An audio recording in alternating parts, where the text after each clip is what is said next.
Hello everyone, तो welcome है आपका आज की इस हॉरर नाइट्स में। तो दोस्तों, आज मैं मार्क ऑफ द डेविल नाम की मूवी पे एक्सप्लेनेशन वीडियो बना रहा हूँ, क्योंकि दोस्तों इस मूवी का कॉन्सेप्ट बहुत ही इंटरेस्टिंग है। क्योंकि इस मूवी में 3 डीमंस का जिक्र है और ये movie Mexican supernatural horror movie है और इस मूवी को डियागो कोहेन ने डायरेक्ट किया है और ये मूवी 2020 में नेटफ्लिक्स पर रिलीज़ हुई थी। तो चलिए दोस्तों, आज की वीडियो का आगाज़ करते हैं इंट्रो के साथ।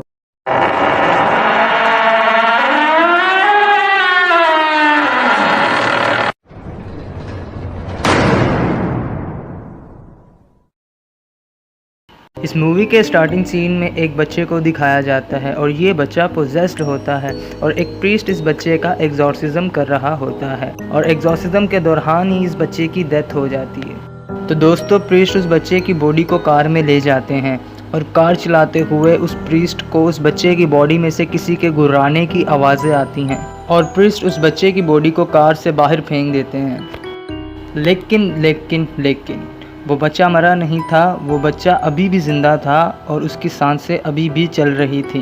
और फिर सीन शिफ्ट होता है उसी बच्चे के बेड के नीचे, जहाँ एक किताब पड़ी हुई होती है और ये किताब एक नेक्रोनॉमिकन किताब होती है जिसकी हेल्प से लोग डीमंस को इस दुनिया में बुलाते हैं और ये किताब HP लवक्राफ्ट की फ्रिक्शनल क्रिएशन है। तो दोस्तों, सीन फिर 30 साल बाद प्रोफेसर सेसिलिया पर शिफ्ट होता है। प्रोफेसर सेसिलिया को एक पुरानी नेक्रोनॉमिकन मिलती है और वो उस किताब को अपने साथ घर ले जाती हैं और ये उसी किताब की कॉपी होती है जो हमने स्टार्टिंग में उस बच्चे के बेड के नीचे देखी थी। तो दोस्तों, प्रोफेसर सेसिलिया की बेटी फर्नांडा उस किताब को छुपा के ले आती है और अपनी सिस्टर कैमिला और उसके बॉयफ्रेंड डियागो के साथ उस किताब को पढ़ने लग जाती है। और जब कैमिला उस किताब के लैटिन मैसेजेस पढ़ती है तो उस रूम की विंडोज़ अपने आप ही क्लोज हो जाती हैं।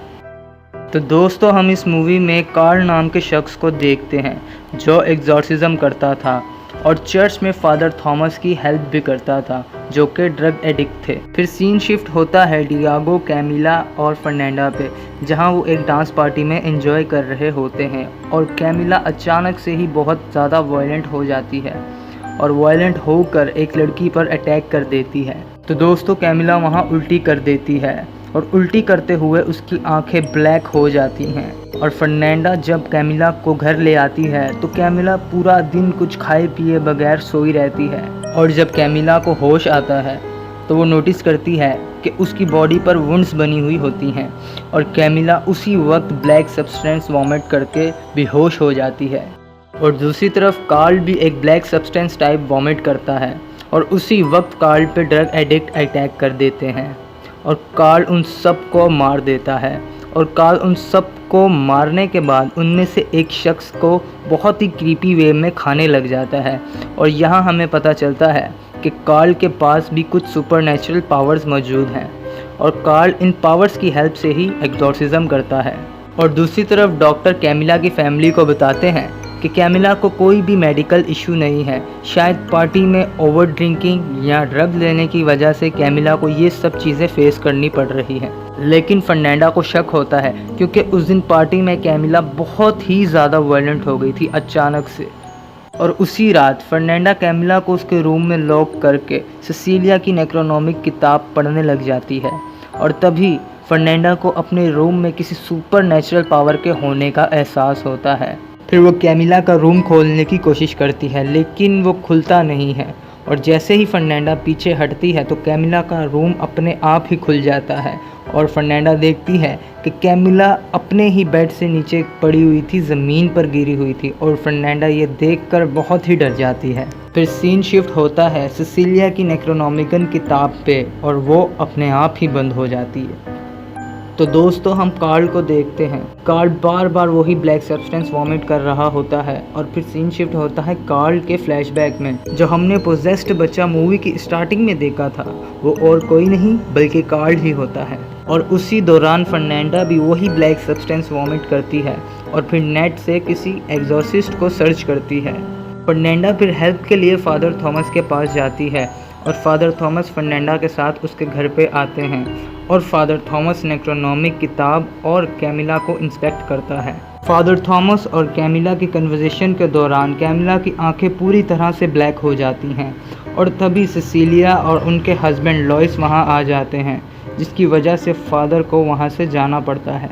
फिर जाते हुए फादर उस किताब की फ़ोटोज़ क्लिक कर लेते हैं। So smart. और दूसरी तरफ कार्ल बहुत ही पेन में होता है और हम व्यूवर्स को कार्ल का एक फ्लैशबैक दिखाया जाता है, जिसमें कार्ल बचपन में एग्जॉर्सिज्म के बाद ज़िंदा बच जाता है और चलते चलते वो एक चर्च के पास पहुंचता है और रास्ते में वो एक शख्स को मार भी देता है और वो जिस शख्स को मारता है उसकी लाश वो क्रॉस पे लटका देता है। फिर फादर थॉमस कार्ल को चर्च में रोते हुए देखते हैं और तभी से कार्ल और फादर थॉमस एक साथ रहते हैं। फिर फादर थॉमस कार्ल को उस किताब की पिक्चर्स दिखाते हैं और कार्ल कहता है कि शायद मुझे ये किताब याद है, मैंने ये किताब अपने बचपन में देखी थी। फिर फादर थॉमस कार्ल से ड्रग्स के बारे में पूछते हैं और कार्ल फादर पर अटैक कर देता है और कार्ल फादर को बोलता है कि मैं खुद को कंट्रोल नहीं कर पा रहा। तो दोस्तों दूसरी तरफ फर्नांडा नेक्रोनोमिकन किताब के मॉडर्न वर्जिन से कुछ पैसेजेस पढ़ती है और इन पैसेजेस की वजह से कार्ल और कैमिला बहुत ही वायलेंट बिहेव करते हैं और कार्ल रास्ते में ही बेहोश हो जाता है। फिर जब फादर को होश आता है तो फादर कार्ल के घर से कुछ ड्रग्स कंज्यूम करने के बाद कार्ल को ढूंढते हुए उसके पास पहुंचता है। फिर दोस्तों कार्ल और फादर थॉमस कैमिला के घर आते हैं और कैमिला का डीमन खुद को कार्ल के सामने रिवेल करता है। तो दोस्तों यहाँ खुलते हैं असली पत्ते। तो दोस्तों यहाँ होता है कथुलू डीमन के बच्चों का जिक्र। कथुलू डीमन के बच्चों का नाम है योगथा और सिथला और अगर आप चाहें तो मैं इन डीमंस पर एक सेपरेट वीडियो भी बना दूंगा और जितने ज़्यादा कमेंट्स आएंगे वीडियो उतनी ही जल्दी आएगी। So back to the work. तो दोस्तों कैमिला को सिथला ने पोजेस किया हुआ था और कार्ल को योगथा ने, और इन डीमंस की आपस में ज़रा भी नहीं बनती। इसीलिए कैमिला जिसके अंदर सिथला डीमन था वो कार्ल पे यानी योगथा पे अटैक कर देता है और इसी दौरान सिसिलिया और लॉइस भी घर पहुंचते हैं, जिसकी वजह से उन दोनों को अपनी ज़िंदगी से हाथ धोने पड़े।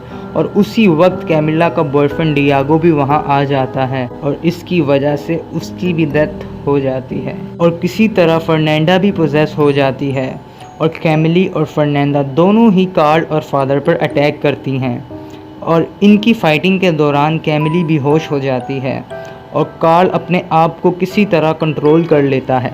और जब फर्नांडा फादर थॉमस को मारने वाली होती है तो कार्ल फर्नांडा के डीमन को अपने अंदर ट्रांसफ़र कर लेता है और फादर थॉमस कार्ल को उसी वक्त गोली मार देते हैं।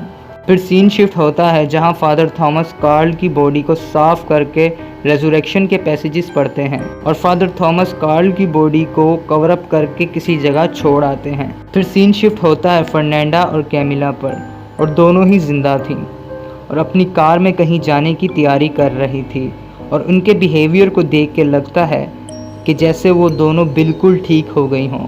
इस मूवी के एंड क्रेडिट सीन में दिखाया जाता है कि फादर थॉमस के पास एक शख्स आता है और फादर थॉमस उसे देखकर बोलते हैं कि he had been waiting for him, यानी फादर थॉमस को उसी शख्स का इंतज़ार था। और बूम, मूवी यहीं ख़त्म होती है। और मुझे ऐसा लगता है कि जैसे फादर थॉमस जिस शख्स को लास्ट में देखते हैं वो और कोई नहीं बल्कि कार्ल ही था, क्योंकि फादर थॉमस को कार्ल का ही इंतज़ार था। और इस मूवी में कैमिला की बॉडी से सिथला डीमन को निकालना पॉसिबल था, वो इसलिए क्योंकि वो कुछ देर पहले ही पोजेस हुई थी, यानी कि 1 वीक लगा लो या 1 मंथ। इस वजह से उनका आपस में बाइंड इतना अच्छा हुआ नहीं था।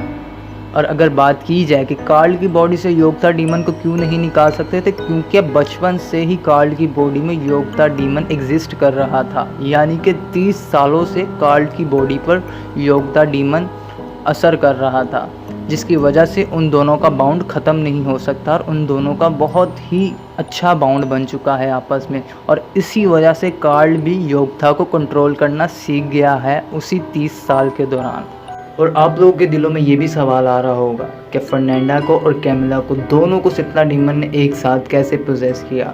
तो इस सवाल का जवाब मूवी में ही है, क्योंकि सिसिलिया की नेक्रोनोमिकन किताब को दोनों ने ही पढ़ा था, फर्नांडा ने भी पढ़ा था और कैमिला ने भी पढ़ा था। इसी वजह से सिथला डीमन का कंट्रोल इन दोनों पर ही था। तो दोस्तों अभी भी अगर आपके माइंड में कोई कन्फ्यूजन है तो आप मुझे कमेंट सेक्शन में पूछ सकते हैं और अपने पर्सनल ओपिनियन भी ज़रूर बताइएगा मुझे कमेंट सेक्शन में। आज के लिए बस इतना ही था, और अगर आपको हमारी वीडियो अच्छी लगी है तो हमारे चैनल को सब्सक्राइब कर लीजिएगा और बेल आइकन भी दबा लीजिएगा ताकि आपको हमारी आने वाली हर वीडियो की नोटिफिकेशन मिलती रहे, क्योंकि हम अपने चैनल पर ऐसी वीडियोस लाते रहते हैं और आप इसी तरह हमारे चैनल पर बने रहिएगा। तो दोस्तों, आप अपना बहुत सारा ख्याल रखिएगा। Thank you.